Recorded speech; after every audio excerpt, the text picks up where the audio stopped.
The last bit is really getting and taking ownership of the fact that we're looking at a combined economy for the two countries of about $2 trillion US, if not more. Indonesia has about 720 billion US. Australia has about 1.2 to 1.3 trillion US. On a combined economy or economic size of $2 trillion US, we've only seen trade volume at about 11 or 12 billion US last year, and investments of a mere 240 million US last year. Those are minuscule. And I just can't figure out why, it is more interesting to be investing in countries like Vietnam and India. Surely there are obvious reasons. But there are also obvious reasons for people in Australia to be thinking of Indonesia, which is only a centimeter away. And I think it is a pretty damn good investment thesis. When I meet up with, a number of Australian companies in Australia and outside Australia, there seem to be two buckets or groups of investors. On one end of the spectrum lies a group of companies that have had tremendous opportunities in a positive way. All they think about is how to serve the next million, the next 2 millions, the next 5 millions in Indonesia so that they could make more money. But on the other end of the spectrum is basically a group of companies that just seem to be getting headwinds everywhere they go in Indonesia. And that's a real issue. But what I don't come across is basically the middle road, where people are sort of like, of a combined pluses and minuses thought process. And that, I think, needs to be mitigated, if not assuaged. And I think there are ways to do it. There are ways to de-risk anybody's risk-return profile in Indonesia. And it may involve basically roping in the right people in Indonesia who can basically help you navigate through the web of complexities in the country. Speaking of complexities, I think there are still negativities in Indonesia. People talk about corruption. There's corruption. People talk about bureaucratic dead weight. There is. People talk about some of the inefficiencies in the economy. There are. But the question is it going to be better off in 5 years or not? And I'm talking to people who are willing to take a 5, 10, 15-year view of the country. I'm not talking to guys who want to pick up telco stocks or banking stocks. If you want to do that, you should talk to a stock analyst. I'm not here to promise you nirvana by today or tomorrow. I'm not here to give you a 6 months view of the country. I'm here to pitch to you directionality of the country in the next 5, 10, or 11 years or 15 years of the country.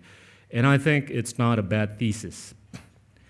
Now, when one talks about the opportunities that lie ahead between Australia and Indonesia, I think there is a vast number of opportunities. And that basically takes us to the third point, which is what's ahead of us. What's ahead of us, I think, is our collective ability to basically optimize on this huge combined economy of $2 trillion US. If one takes a 3-year view of Indonesia, this is an economy that's going to grow from 720 billion US dollars today to about $1 trillion by 2014, if not 1.1 trillion. If one takes a 10-year view of the country, it is poised to grow to about $2 trillion US dollars. If one takes a 15-year view of the country, it's poised to grow to about $4 trillion US dollars. If one takes a 20-year view of the country, it's poised to grow to about 6 to 7 trillion US dollars. And that's by a mere linear assumption of extrapolating the economy from today to where it should be in the years to come. When I had lunch with Jim O'Neill, this is a guy who coined the acronym BRIC. We were colleagues together at Goldman. And this was about 3 months ago. As I've shared with many of you, he was flipping through one of the pages of the presentation that he shows to many people around the world. On that page, he basically shows that the economic delta of Indonesia is going to be a mere 500 billion US in the next 10 years. And I go, Jim, you're full of whatever. This is a country that, if you take your calculator and extrapolate it at 6.5 to 7% real growth, assume inflation of 6 to 8%, we're easily going to grow to about $2 trillion US dollars, the economic delta of which will be about $1.3 trillion US dollars.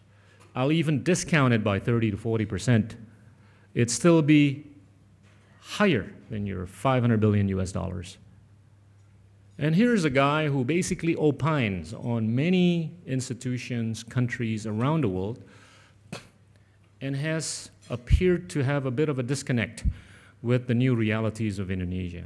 And he, of course, challenged me in terms of the linearity of the assumptions. And I go, quite simple.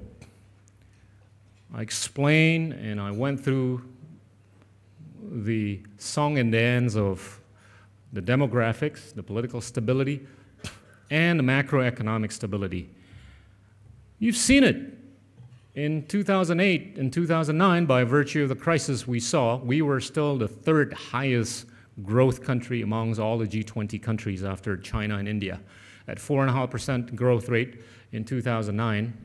In 2010, we were able to come back to about 6.1% economic growth rate. And that's basically a reflection of our fiscal strength and our political strength, and of course our monetary strength. And the demographics are likely to stay on as to sustain the productivity that's going to be required for the economic size to basically continue growing. Anyway, after a couple of hours, he was pretty convinced. And I asked him when was the last time he was in Indonesia. And he goes, 1994. And I go, dude, we got Starbucks today. We got tall buildings. We don't ride on camels anymore. And here's a guy who basically gets paid to lecture on people who need to make investment decisions or strategic decisions about any particular country. And guess what? 3 to 4 weeks after my meeting in London, cutely he came out with a new grouping called the New World. Not the BRIC anymore. The New World, coincidentally, seems to consist of BRIC plus, guess what? Indonesia, Mexico, Turkey, and South Korea. The qualification of which would be each one of these countries would have a GDP of more than 1% of the global GDP. Voila! The global GDP of about 70 trillion, 1% of that is just at the 700 billion mark. And we were at the 720 mark. Mission accomplished? Not really. Because we still have to work on a lot of the issues. Indonesia still has a lot of issues to resolve. And I think the most fundamental issue is education. In the last 30 years, we've only been able to produce 5,000 PhDs. China, 250,000 PhDs. The view taking in the next 20 to 25 years ought to be whether or not Indonesia can produce 100,000 PhDs. Do we have the money? Yes. Do we have the will? Maybe. I hope so. But I think it's going to take all of us to basically catalyze. And I want to thank all of you, and especially Ambassador Moriarty, for getting the AUS8, a lot more proactive nowadays in giving scholarships to basically government agencies. BKPM never was able to send any of its staff overseas until I got in, the late part of 2009, and for the first time in its history, we were able to send 6 people to go to Singapore, to go to the Nanyang Technological University. 2 out of the 6 I financed myself. 4, after a long argument with Sri Mulyani, the then Minister of Finance, I managed to get a fiscal allocation for us to be able to send people.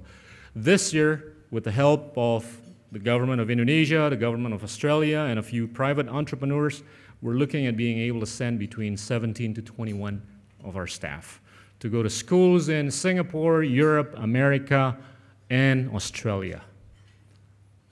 Is it a game-changing scenario? You bet it is. And I can only talk about the figures. When I joined BKPM, I've always told the stories that when I joined BKPM, nobody was using email.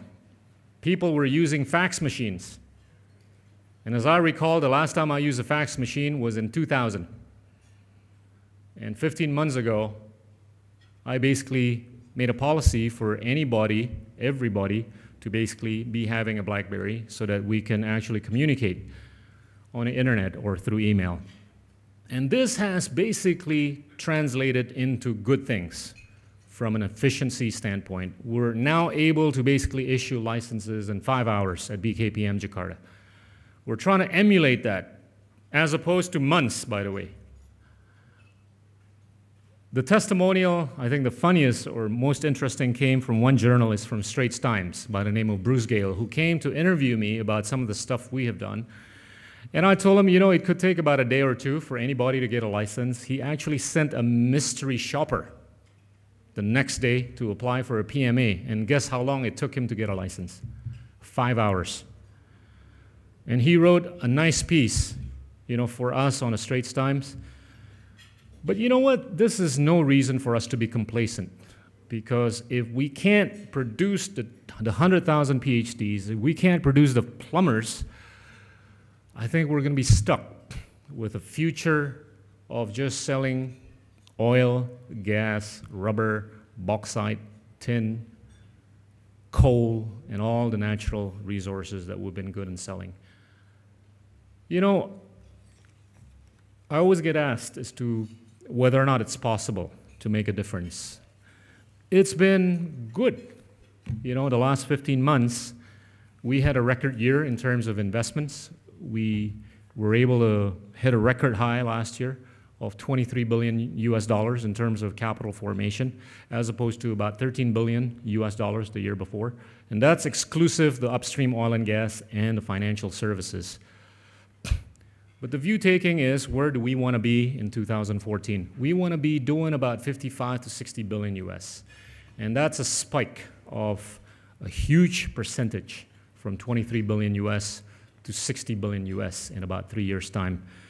I do think with intensive communication, intensive debottlenecking, intensive troubleshooting, intensive educational programs that we have been implementing, that we would like to be implementing going forward, I think we can get there. Because more and more people in Oklahoma are starting to understand where Indonesia is. People tend to think of Indonesia as a country of corruption, natural disasters. You know, you open up the first page of Wall Street Journal, if you want to read about Indonesia, it's either when somebody's burning flags in front of the Parliament building, or some mud flow victim, or some, you know, corruption trial case, or whatever. And that's exactly how Indonesia has been portrayed. And that's exactly how Jim O'Neill has known Indonesia as. But at the same time, there are positivities that have occurred in Indonesia. Indonesia is a country where we're going to be thinking of industrializing ourselves in terms of boosting the consumption of steel on a per capita per year basis from 30 kilograms to about 500 kilograms. Because that's what it takes for any nation to be a modern nation. We all know that South Korea consumes about 1,200 kilograms of steel per capita per year. To ramp up our consumption of steel from 30 kilograms to 500 kilograms, we need to be producing about 120 million tons of capacity. That's going to take about 120 billion to 150 billion US dollars worth of investments.